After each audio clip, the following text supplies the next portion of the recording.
9월 5일 월요일 삶의 기적을 일으키는 30분 예배를 시작하도록 하겠습니다. 하나님께서 오늘 우리에게 주신 말씀은 요한복음 4장 25절에서 27절까지 말씀입니다. 이 말씀 제가 봉독하도록 하겠습니다. 여자가 이르되 메시아 곧 그리스도라 하는 이가 오실 줄을 내가 아노니 그가 오시면 모든 것을 우리에게 알려주시리이다. 예수께서 이르시되 너에게 말하는 내가 그라 하시니라. 이때 제자들이 돌아와서 예수께서 여자와 말씀하시는 것을 이상히 여겼으나 무엇을 구하시나이까 어찌하여 그와 말씀하시나이까 묻는 자가 없더라. 아멘. 오늘도 이 시간 하나님께서 우리에게 주신 말씀을 듣기 전에 잠시 기도하는 시간 갖도록 하겠습니다. 하나님 아버지, 오늘도 저희를 사랑하셔서 저희를 만나주시고 말씀하여 주시니 감사합니다. 하나님, 오늘도 주시는 말씀을 듣게 하시고 그 말씀을 믿게 하셔서 믿음을 통해서 담대하게 세상을 살아가는 저희가 될 수 있도록 은혜 베풀어 주옵소서. 예수님의 이름으로 감사하며 기도드리옵나이다. 아멘. 하나님이신 예수님께서 우물가에서 사마리아 여인과 대화하는 중에 예수님은 이제 영적인 대화로 나아가서 예배에 대해서 이 여인에게 말씀합니다.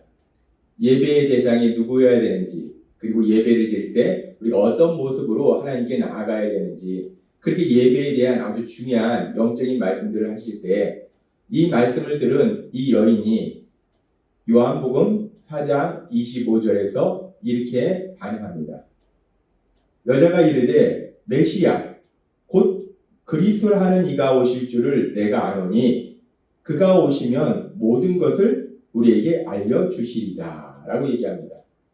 여자는 다른 모든 이스라엘 백성들이 기다리고 있듯이 메시아를 기다리고 있었고, 그렇게 하나님께서 약속하신 메시아, 그 메시아가 오시면 예수님께서 말씀하신 것과 같은 그런 영적인 모든 일들, 그런 영적인 모든 비밀에 대해서, 영적인 일들에 대해서 이제 메시아가 오셔서 우리에게 다 말씀해 주실 것입니다 라고 예수님께 말씀드립니다. 그렇게 여인이 말했을 때 예수님께서 이 여인을 향해서 이렇게 말씀하십니다. 요한복음 4장 26절 말씀. 예수께서 이르시되 너에게 말하는 내가 그라 하시니.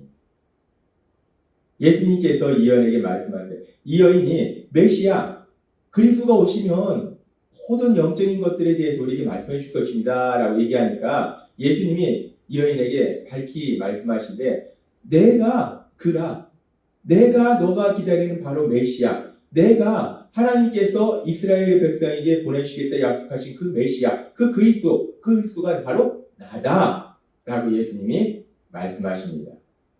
이렇게 예수님과 사마리아 여인이 한참 이렇게 대화를 하고 있을 때 이제 동네로 들어가서 먹을 것을 구하러 갔던 제자들이 돌아옵니다.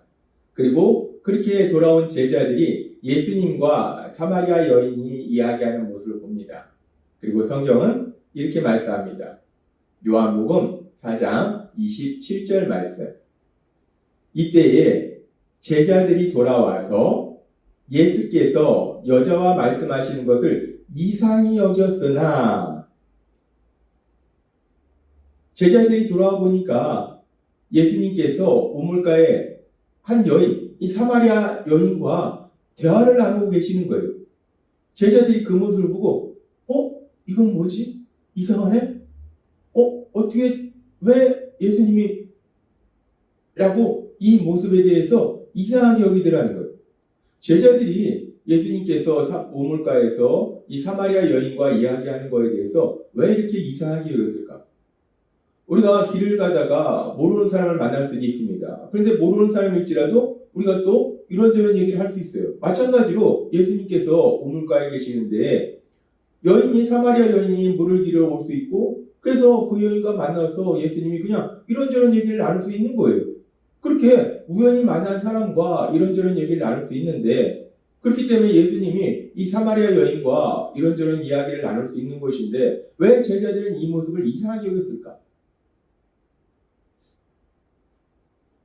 예수님이 이 여인을 처음 만났을 때 예수님께서 이 여인에게 물 좀 달라라고 말씀하십니다. 그렇게 물 좀 달라라고 말씀하셨을 때 이 여인이 어떻게 반응하는가? 요한복음 4장 9절은 이렇게 말씀합니다. 사마리아 여자가 이르되 당신은 유대인으로서 어찌하여 사마리아 여자인 나에게 물을 달라 하나이까? 하니 이는 유대인이 사마리아인과 상종하지 아니함이로라. 이 이스라엘 역사 속에서 이 유대인들과 사마리아인들이 결국 서로 상종하지 않는 그런 관계로 나아가는 것을 우리는 볼 수 있습니다. 전에도 말씀드렸다시피 이 사마리아에는 아수르에게 멸망당한 이후에 아수르가 정복한 많은 나라의 사람들을 이 사마리아 땅에 와서 살게 했고, 그래서 이 사마리아에 살고 있던 이스라엘 백성들이 그들과 결혼함으로 인해서 혈통의 소수성을 잃어버렸다는 거예요. 그래서 유대인들은 더 이상 이 사마리아인들과 상종도 하지 않습니다. 그렇기 때문에 유대인들이 사마리아인과 상종하지 않는데 유대인이신 예수님이 사마리아 여인에게 말을 거니까 이 사마리아 여인이 아니 유대인이 사마리아인과 상종도 하지 않는데 왜 당신은 나에게 말을 겁니까? 라고 예수님께 반응한 겁니다. 그렇습니다. 그 당시에는 유대인은 사마리아인과 상종하지 않기 때문에 유대인이신 예수님께서 사마리아인 이 여인과 대화를 나눈다는 것은 아주 이상한 모습이라는 거예요. 일반적인 모습이 아니라는 거예요. 그리고 사실 이 예수님께서, 유대인인 예수님께서 이 사마리아 여인과 대화를 나누는 것이 제자들 눈에 너무나 이상하게 보인 것은 그렇게 유대인과 사마리아인이 상종하지 않는 그런 부분도 있지만 그보다 더 중요한 이유가 있는데 그것은 뭐냐면 그 당시에는 유대인들은 길에서 자기 아내일지라도 길에서 자기 아내와 여자와 얘기하지 않더라는 거예요. 그 당시 유대인들은 여자와 길에서 얘기하는 것을 무례하고 수치스럽게 생각했습니다. 왜 자기 아내일지라도 자기 아내와 길에서 얘기하지 않는다는 거예요. 그 정도로 유대인들은 여자와 길에서 얘기하는 것을 수치스럽게 여겼다는 거예요. 그리고 유대 랍비들은 여자들을 멸시해서 뭐라고 얘기했는가?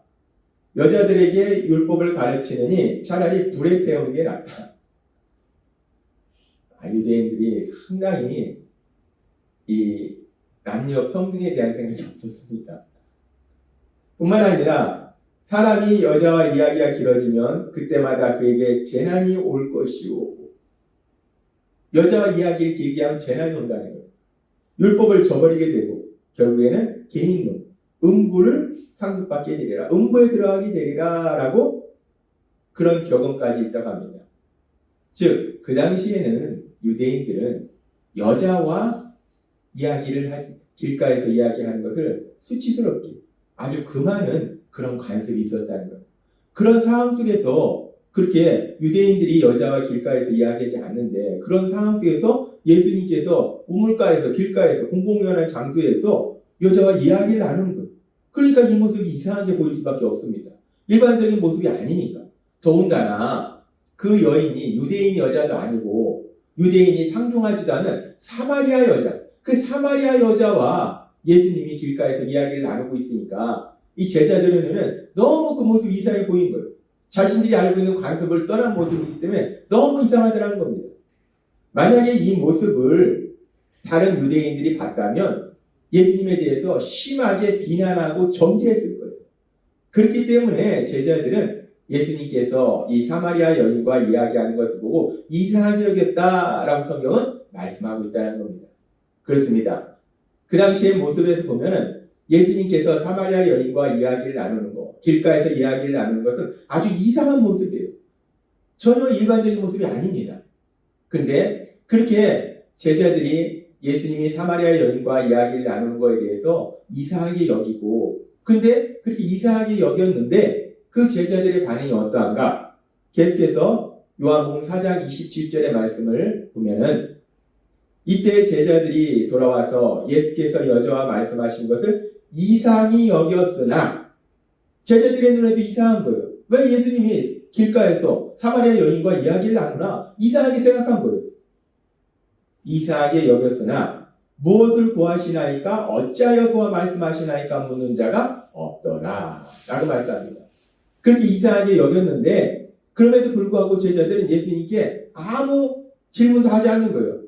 그 누구 하나 예수님께 예수님 여자와 길가에서 이야기하는 것은 금지된 것이고 또 더군다나 사마리아 여인과 또 이야기하는 것은 금지된 것인데 왜 예수님이 사마리아 여인과 이야기를 나눕니까? 라고 예수님께 묻는 사람이 하나도 없더라는 거예요. 우리는 이 말씀을 통해서 아주 중요한 진리를 알 수 있는데 그것은 뭐냐면 예수님의 제자들이 예수님을 믿었다는 거예요. 예수님의 제자들은 예수님을 믿고 있었다는 거예요. 자신들의 머리로는 도저히 이해할 수 없는 상황이에요. 아니 왜 예수님이 유대인 여자와 이야기하는 것도 금하고 있는데 더군다나 사마리아 여인과 예수님이 이야기를 하고 있을까? 자신들의 머리는 도저히 이해할 수 없지만 그러나 하나님 예수님이 말씀하셨다면 거기에는 분명한 이유가 있을 것이다. 목적이 있을 것이다. 라고 그 예수님을 믿었다는 겁니다. 그렇게 예수님을 믿었기 때문에 제자들은 아무 얘기도 하지 않았다는 거예요. 우리는 이 말씀을 통해서 예수님을 믿는 제자들의 모습을 볼 수 있습니다. 그러면서 하나님은 이사야서 55장 8절과 9절에 이렇게 말씀하십니다. 이는 내 생각이 너희 생각과 다르며 내 길은 너희 길과 다름이니라. 여호와의 말씀이니라. 이는 하늘이 땅보다 높음 같이 내 길은 너희 길보다 높으며 내 생각은 너희 생각보다 높으니라. 라고 말씀합니다. 하나님의 생각은 우리 생각과 다르다는 거예요. 하나님의 길은 우리 길과 다르다는 거예요. 이 말씀은 결국 전능하신 하나님이 우리 삶 속에 역사하시는데 하나님의 생각이 우리 생각과 다르기 때문에 하나님이 하시는 일이 우리의 생각과 다르기 때문에 하나님이 역사하시는데 그 하나님이 역사하시는 그 역사가 하시는 일들이 우리가 이해할 수 없는 상황들도 있다는 거예요. 하나님이 우리 삶 속에 이런저런 일들을 역사하고 계실 때 우리는 왜 내 삶 속에 이런 일이 일어나지? 하나님이 왜 이런 일을 허락하시지? 우리가 도저히 머리로 이해할 수 없는 그런 상황이 생길 수도 있다는 거예요. 그런데 그렇게 우리가 이해할 수 없는 그런 상황 속에서 필요한 것이 무엇인가? 오늘 말씀을 통해서 오늘 말씀에 보이는 예수님의 제자들이 보인 그 모습처럼 하나님 예수님을 믿는 것처럼 그렇게 하나님을 믿는 겁니다. 우리가 이해할 수 없는 그 모든 상황 속에서 우리에게 필요한 것은 하나님을 믿는 거예요. 우리를 사랑하신 하나님, 전능하신 하나님은 우리를 그 어떤 상황 속에서도 가장 좋은 길로 인도하고 계신다. 하나님은 우리를 향한 선한 계획을 가지고 계신다. 라고 그 하나님을 믿는 것. 그 믿음이 필요하다는 겁니다.